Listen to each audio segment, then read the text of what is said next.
Hi guys, welcome back to the Tula Living channel. If you're here, you love decorating, redesigning spaces, and in this video, I'm going to cover my top 3 favorite projects that I worked on in this past year. I'm really excited to talk about this because, as mentioned in my welcome video, I am here to share as many tips and tricks as I can with you so that you can learn and implement them in your own home. Sometimes all you need to do is make small changes, and that can make the biggest impact in your space. Sometimes you have to work with what you have, add a few things here and there, and just rethink your space. Sometimes you just need a new, fresh set of eyes to see something that maybe you haven't seen before because you're always living in this space. So here are 3 examples of how I did that with real-life clients in the past year. So for this first project, it's called Project Brookside. And it's a 100-year-old Toronto home that did not come with an entryway closet. So as you'll see here with the entryway, it opens right up into the coat hooks. And when you have a lot of coats there, especially in the winter, it just really hinders the door from opening all the way. Then you'll also see that there's a bench that just has a bunch of stuff thrown all over it, shoes underneath it, and it just became a drop spot for everything. So with this married couple, they have 2 kids and a dog, and they were just overwhelmed by all this clutter. So we had to find a solution for this entryway. My recommendation was to do a custom piece of furniture. In fact, 2 pieces with a waterfall bench in between so that it could feel like it was made for the space. And I recommended these 2 pieces that were tall enough that we could have both shoe storage on the bottom, additional storage on top, and plenty of space to hang coats for 4 people. The shoe storage at the bottom has adjustable shelves, which is great for different size shoes. The shelf on top is great where you can put bins to store seasonal items or accessories that you're not reaching for every day. And then we added lots of double hooks to maximize the space. And if you remember from my home tour, I actually talked about double hooks as well, which is great because it just maximizes how much you can hang on the hooks. Another small design detail that we loved about this was also the archway on both of the doors. It just adds that level of personalization, and adding these beautiful brass handles on the door as well was great, especially because the client requested that she didn't want coats to be caught when you're walking by. So these handles were really awesome for that purpose. As we move into the dining room, you'll see that there is a beautiful chandelier, which is what they wanted to keep. But the problem here is that the dining table was outdated and the chairs were cracked. So we just needed to replace both of those, and we did so by putting a brand new table that was much larger, and it had soft curves on the edges, which also tied in with the arches in the entryway cabinetry.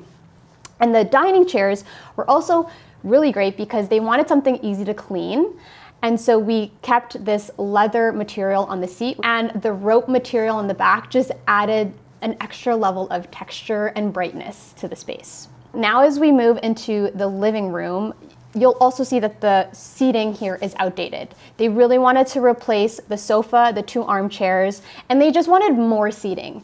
They wanted something that was still conversational, and they wanted to keep the coffee table. So here I recommended to completely replace the seating with a sectional, and they were hesitant about that at first. They weren't sure if it wasn't going to work, but thanks to my renderings, it helped them to see that it was possible, and it actually created an anchor for this living space with the sectional coming out a little bit into the entryway and creating like a defined hallway there essentially. Now, we kept the coffee table, which is perfect for the space anyway because it was round, and round coffee tables are really good with sectional so you're not bumping into it. And we also added a new rug. They had always been struggling to find the perfect size rug for this space, and I found them one that could fit just underneath the front legs of the sofa while not intruding with the fireplace or the bottom of the staircase. They had old side tables and table lamps as well that they were open to changing. So because the sectional took up that new corner, I only recommended 1 new side table and actually a floor lamp, because the floor lamp was going to give more light than table lamps, and it's just such a beautiful piece in this space as well. And I told them it was great to keep the mirror above the fireplace because it created a lot of it made this room feel bigger, and I also loved that artwork that they had because it was personal to them and it added a pop of color. And the last thing in this space was the pillows. We actually kept some of their old pillows that they had from years ago that were in storage, and we mixed it with new ones to add pops of color in the space and to show off their personality. And as you can see too, they had a really big piece of artwork that was colorful in the dining room, which we kind of shifted over to the other side of the entryway cabinet, and that color tied in with all the other pillows on the sofa as well. What my client took away from this experience was that it's amazing how cleaning up a space, adding functional pieces, can just make you feel calm. They thought a sectional wasn't going to work, but once they implemented it, they could not thank me enough for how spacious it felt and how everyone would just come to that area and hang out at the end of the day, and it became a space for their family to connect and spend time together. Now let's move on to Project Skylark. This is the second project I want to talk about. It's a project that I did in the summertime of this year, and it's an example of a project where you can't really change big things about the space, but you can add little things to make it feel updated. Now, as you'll see here, the room is very blue. And the reason why it's blue is because this used to be the room for their son, and they did not want to repaint it for sentimental reasons. So we had to keep this blue. You'll see that just above the bed, there's a completely blank wall there. And so they requested for us to add new artwork on there. More specifically, they went on a trip to the Antarctic earlier that year, and they wanted to display the photos that they took in some sort of gallery wall. They just didn't know how, they didn't know what size to use, they didn't know what layout to display these photos in, so that's where I came in. You'll see on the left side, there is a very big piece of artwork in London, and the wife wanted to replace that and completely get rid of that. And she wanted new storage where you see the wooden storage is with the mirror. Wanted something new there, somewhere where she could still do her makeup, so we needed it to be functional. So for my solutions for this space, I actually recommended several things. One, to change the light fixture on top just to add to their style, to make it feel a little bit more elevated. To replace the artwork with a big mirror so it could reflect light into the space, and so she could use that mirror as well to do her makeup in. To replace that storage with something white and with closed storage, closed drawers, so that you wouldn't see the clutter and that she could optimize storage space. It was going to be, I recommended something to be bigger than what she currently had, and to also add white curtains in the space to kind of diffuse the bright blue tones, basically, because it's a very strong color. So for the gallery wall, I created two different renderings. One that looked very simple, very symmetrical with all the same size frames, but had less photos to display, and another one that was more asymmetrical and a little bit more quirky, and you're able to display more on there. She loved both, but she ended up picking the second one that was more asymmetrical. She just loved that one more, and I agree. I feel like it hugged the space a little bit more. And I picked photos from the many that she sent me, and the ones I picked were the ones that had the best quality, because when she was printing them out, I wanted to make sure that they looked crisp and clear. I also recommended black frames so that it could be a very neutral color in this space and it would be timeless forever, as well as having matting around each image to elevate the photo. Anytime you can have a frame with matting, it just makes it much more elevated.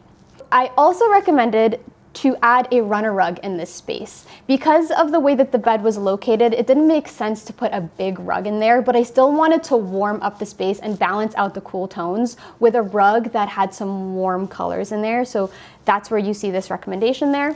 This actually was supposed to be a surprise gift for her husband. So we coordinated a day for me to come in while he was out of the home. And when he came back, she sent me pictures and a text that he was so surprised and that he loved it. And right now only have the afters of the gallery wall, and we don't have afters of any other small changes that we made, simply because sometimes these things take time, but just to show you that doing something as small as adding new artwork can completely transform a space. Now we're going to move on to the final project, Project Argyle, and this is a basement refresh. It's actually for the client's daughter who is a tween, and with tweens, you know how they can get a little bit embarrassed about certain things, so she just felt like this basement was not ready enough to have friends over. She thought it was a little bit too baby and cluttered, and she just wanted it to be cool again, to have friends over where they could watch Netflix, do arts and crafts, and a space for her to also do her own homework and arts and crafts when she came home from school. So when you look at this before, you'll see that in this living area, there is a workout bench there, and this is also where the husband or the father would work out. So the biggest problem was trying to figure out how can we have multi-purpose in this basement, a space for the husband to work out, for the daughter to do arts and crafts, to hang out with their friends, and to do homework as well.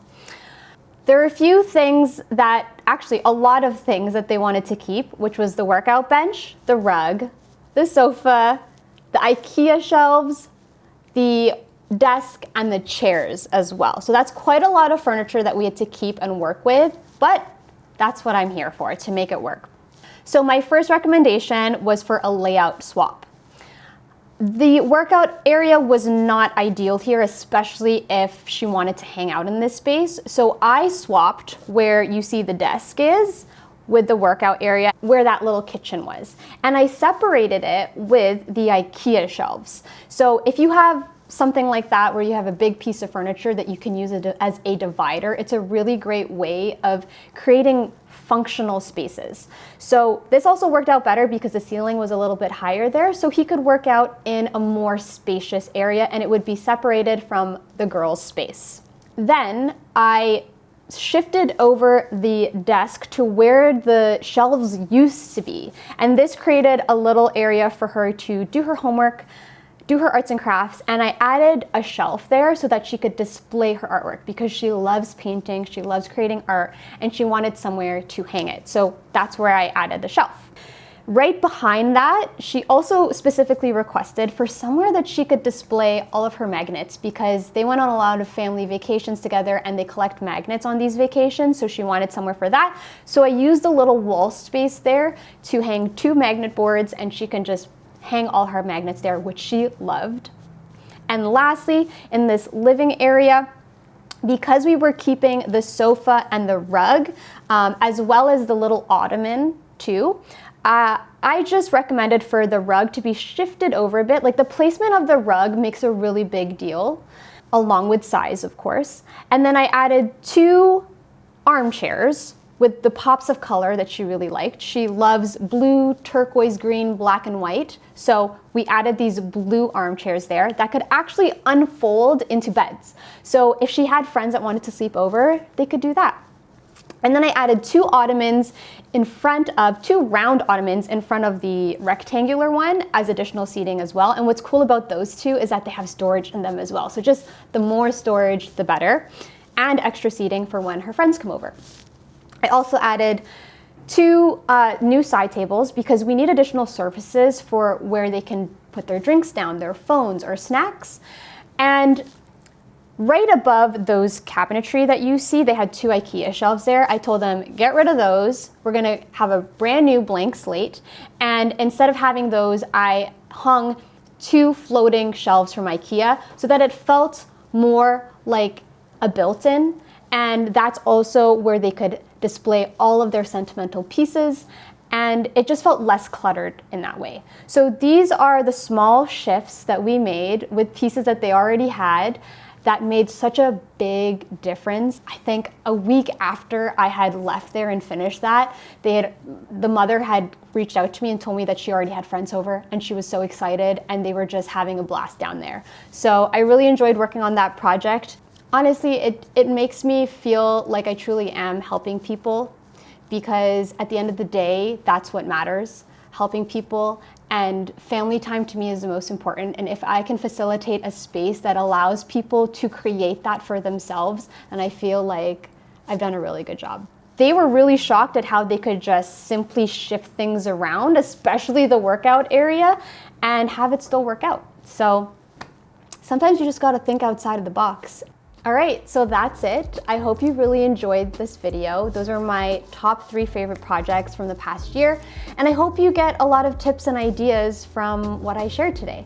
If you loved what you watched, please subscribe, please like this video, please share in the comments anything that you loved or any ideas you might have. I would love to hear it. Thank you so much for watching. I'll see you guys next time.